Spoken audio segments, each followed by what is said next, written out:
And welcome to the Ruby Tuesday. My name's Ruben, and this is my review for Netflix's original series, Season 2 of Emily in Paris. Let me know in the comments below, who was your favorite character in Emily in Paris? Was it Emily herself or one of the French characters, one of the sideline French characters that were so flamboyant that were really fun to watch? What did you think of the first season? Let's jump in. Now more entrenched in her life in Paris, Emily is getting better at navigating the city, but still struggling with the idiosyncrasies of French life. After stumbling into a love triangle with her neighbor and her first real French friend, Emily is determined to focus on her work, which is getting more complicated by the day. So Daniel Starr returns as the showrunner or creator for season 2 as he did for season 1. There are 10 episodes, they're about 30 minutes apiece, and the last one's about 37 minutes apiece because it has that kind of wrap-up feeling, but it also feels like, I'm pretty sure we're going to get a third season of this. I don't feel like they're going to go anywhere anytime soon. But don't worry, there is a contained story within this, and you'll have all the fun shenanigans. What I liked about season 1 was it took me by surprise by how entertaining this series was. I think a lot of people passed this by because it looked like it was, I guess, Devil Wears Prada in Paris. And it kind of is, but it really focused on some of those relationships and the quirkiness, the kind of fish out of water of this American in Paris. She's having to learn the language because she doesn't know French. And so she's having to deal with culture clashes the whole time.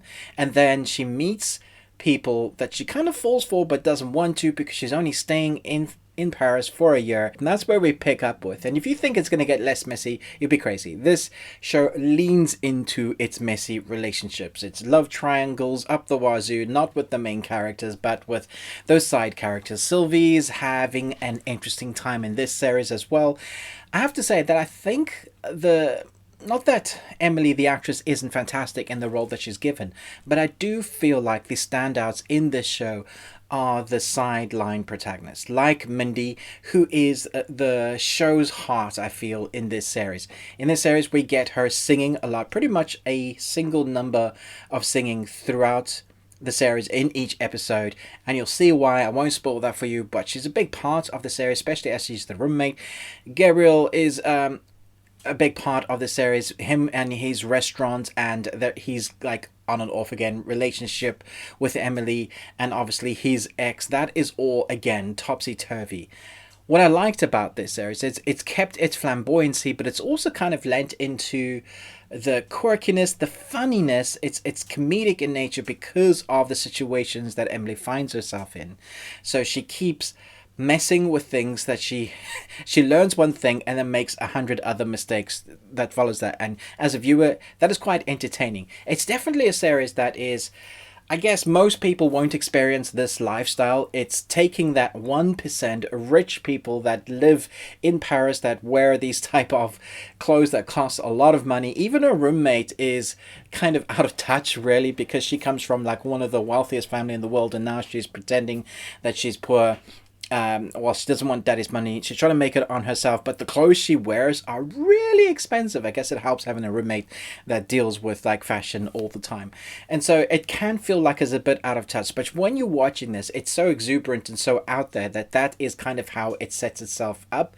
But I do feel like you'll be able to relate to the situation somewhat of the relationships that end up being quite quirky, quite funny. It's kind of like what Friends and Cheers, those kind of relationships that are sort of believable but also adds an embellishment to that, and that's definitely what this is, because Paris isn't all like this. There are definitely parts of it, but not all like this, and so you have to put an air of disbelievability in this series. And once you get all of that out of your mind, I think you'll find that you're quite enjoying the relationships because it is quite funny.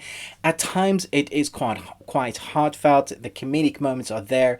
It's filmed really well, quite creatively in parts sometimes, not like avant-garde art house cinema, but it adds to the tone that they're going for. And with the new voice that is Mindy singing along, I mean, we had a little bit of her in the season 1, but she's a big part of season 2.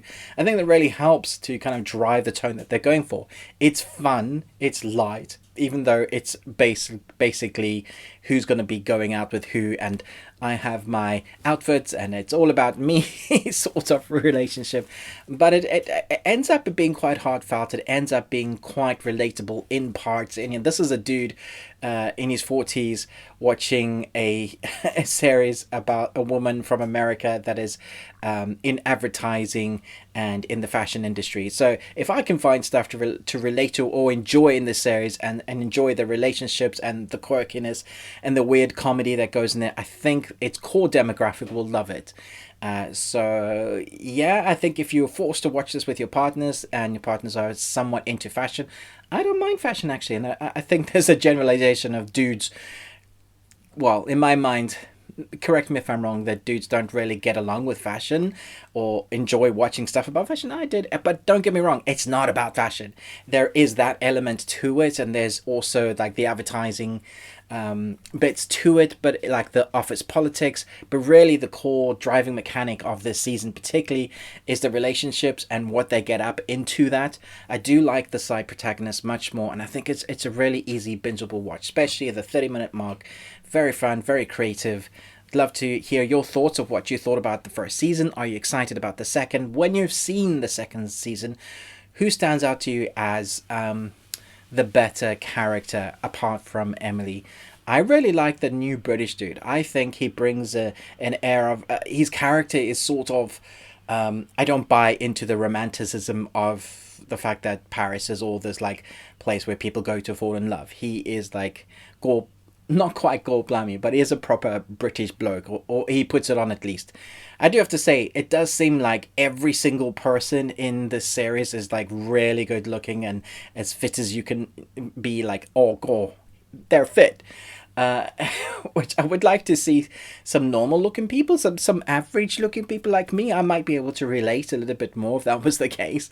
But no, everybody is like most expensive clothes, the best looking, always walks out of the house or their apartment with like the perfect hair, and that's this type of show. It's embellished. It's bigger than. And so once you have that in your mind, I think you'll enjoy it. I'm going to give it 3.5 Nicolas Cages out of 5. Pretty much what I felt about the first season, but slightly better, I think, because it focuses on those relationships. So let me know your thoughts below. Thanks so much for watching, but most of all, until next time, remember, live long and Tuesday.